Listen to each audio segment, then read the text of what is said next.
What's up, whiskey lippers and bourbon sippers? It's your boy DJ11 here, back at you with another one. And as a lot of you know, I've been walking through the world of whiskey lately. Got started with the Game of Thrones collection, and we have been moving on to bigger and better, bigger and better things, but we'll say different things. If you're going to be walking through the world of scotch, sooner or later, you're going to have to step your toe into the world of bourbon. So today we're going to be getting started with one I've been dying to try. I didn't know which one to start with first, so hey, we decided to go crazy and go with the Angel's Envy. I've heard good, I've heard bad, I've heard in between, I've heard it's a unicorn. I'm really excited to taste for myself, so let's get after it. Cracked the bottle, made a quick cocktail for the giant tamer, and been letting this sit in the glass for a minute. And now it's my turn to finally get to taste Angel's Envy. Kind of excited about this. You think bourbon, and you look at it, and you think it's just going to be sweet, but you know it's a lot of liquor. It is not just going to be sweet. It smells different. When I first smelled it, it smelled super tinny and like a white grape and tin machinery almost, like metallic smell. But then it started opening up, and I mean, it really started changing, and you could smell like overripe cherries and vanilla, and yeah, it's not too shabby. I'm excited. So my very first taste, I can't say it's my very first taste of bourbon, because when I was way younger, I drank Jack Daniels and Jim Beam and, all sorts of stuff like that. So, I mean, I've had it, but, we're just slamming in Cokes to get buzzed up to get wasted. So, yeah, this is like my actual just kick back, take a sip of bourbon. It's bourbon, right? It's Angel's Envy. So, yeah, here we go. Cheers.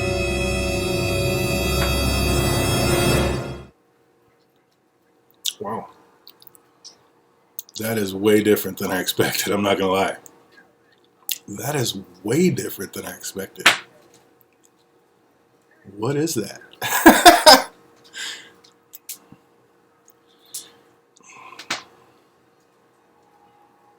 Like the finish, the aftertaste, and it's long, it's still there, and it's everywhere.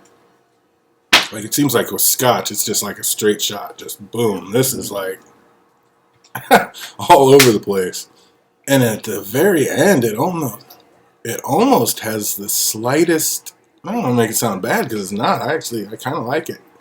Yeah, that's so crazy. I really don't know what to expect. Like, did I like it? That was nuts. But it almost has a cough medicine taste. I mean, that sounds terrible, but it almost has just a faint cherry cough medicine type aftertaste, but not bad. And that sounds disgusting, but it's not. I mean, it is so much different than I expected. I'm not gonna lie, that's crazy. God, is that because it's finished off in the port wine, or that is just such a bizarre flavor to me. It's like almost drinking like a cherry like those cherry maraschinos. Like drinking the juice out of that's been spiked with moonshine or something. That is an interesting taste. I'm not going to lie. I can absolutely see why people are 50-50. Some people love it, some people hate it. Or not. I don't really know if I've even heard anybody say they hate it. They just say they're not the biggest fan of it. Like, they don't know. It's like, they could take it or leave it. And that I completely understand. Like, that is such a bizarre and different taste. That's crazy. I guess scotch, you're really not supposed to make that many mixed drinks. And I've been searching and finding some, and the Giant Tamer's been loving them, but most of them ask for bourbon. So I can't believe it's taken till now to get a bourbon. But I mean, the scotch tastes fine. I mean, I've found some really good drinks. And if you've been following some of the Game of Thrones reviews at the end, I've been doing a mixed drink at the end of all of those. I'm going to keep that up. And yeah, those are really ridiculously tasty. But the Angel's Envy it's different. That's really what I can say, is it is different. 43.3% alcohol by volume, 86.6 proof. It's a Kentucky straight bourbon whiskey finished in port wine barrels. So it's bourbon, cool bottle, definitely going to look good on any shelf. Can't wait, we're going to get a little bar shelf going on, and a little better display for all these liquors that we're buying, because, here we go, we're full throttle, we're in taste mode. So yeah, that's the latest addition to the collection. Yeah, that is really bizarre. I'm going to taste it on ice. I mean, I don't know if you really need to put it on ice, but definitely. Oh, and of course, got to taste it with water. So we'll taste it real quick with water and taste it on ice. But yeah, first impression, bizarre.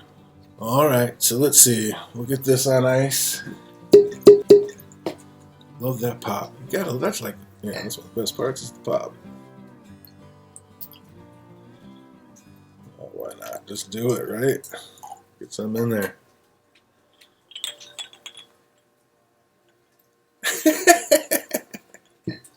All right, pretty cool on the cork.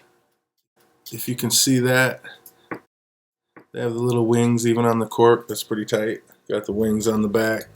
Tells you somewhat about the notes. I mean, everything always says the same thing, like vanilla, ripe fruit.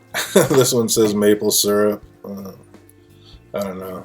It's got bitter dark chocolate, I guess. That's probably not in everything, but I don't know. Same old, la-di-da. Let's get to tasting. Grab a little bit, just a tiny bit of water, a couple drops, see if it opens up.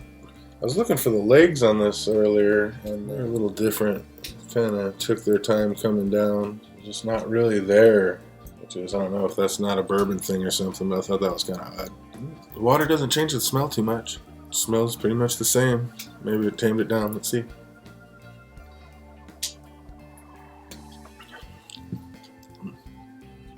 That is such a bizarre taste. Not bad. It's just like an overripe fruit juice with a zing to it. I guess is the best way to say it.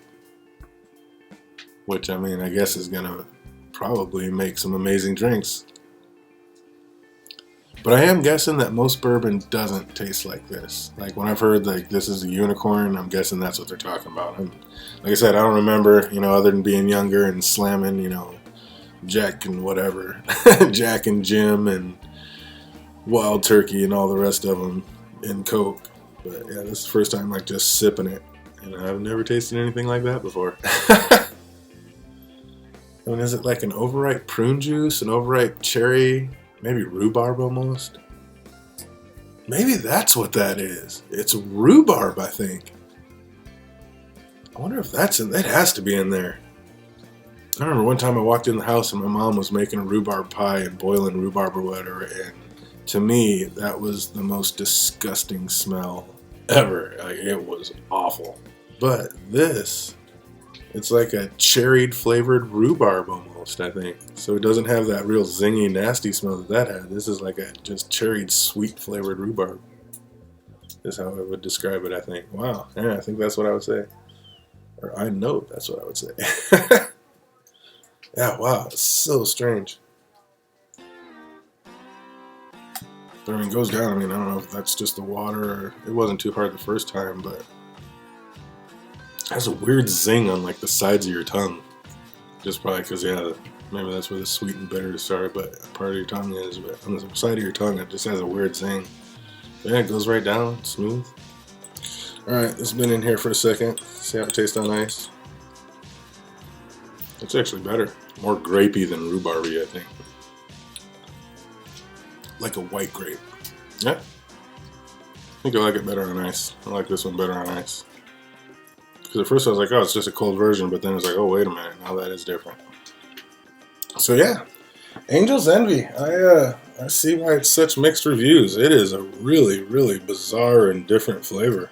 I think the mixed drinks will probably be amazing with this because it just has that really just different flavor. But yeah, I think that's going to come through awesome in drink. So yeah, excited to try that. Angel's Envy, what a trip. If I do find like a super amazing drink, maybe I'll come back on here and share it with you. But that's pretty cool. Going to be tight on the bar. And I think it's going to make some really good drinks. My first sip back into bourbon land was not too shabby. Score on a 1 to 10. A 7? 6.5, 7, right in there. So weird. A solid 7, not 6.5. I give it a 7. It's just so bizarre. It's just catching me off guard. It's like, that is not a taste I've ever had before. Angel's Envy. First step into bourbon land. It was crazy. If you like what you see so far, go ahead and subscribe if you want to. Hit the bell. It'll let you know whenever I put up a new video, man. So, yeah, if you want to just kick it and see something different all the time, come on back, because we're going to keep it coming. So until next time, cheers.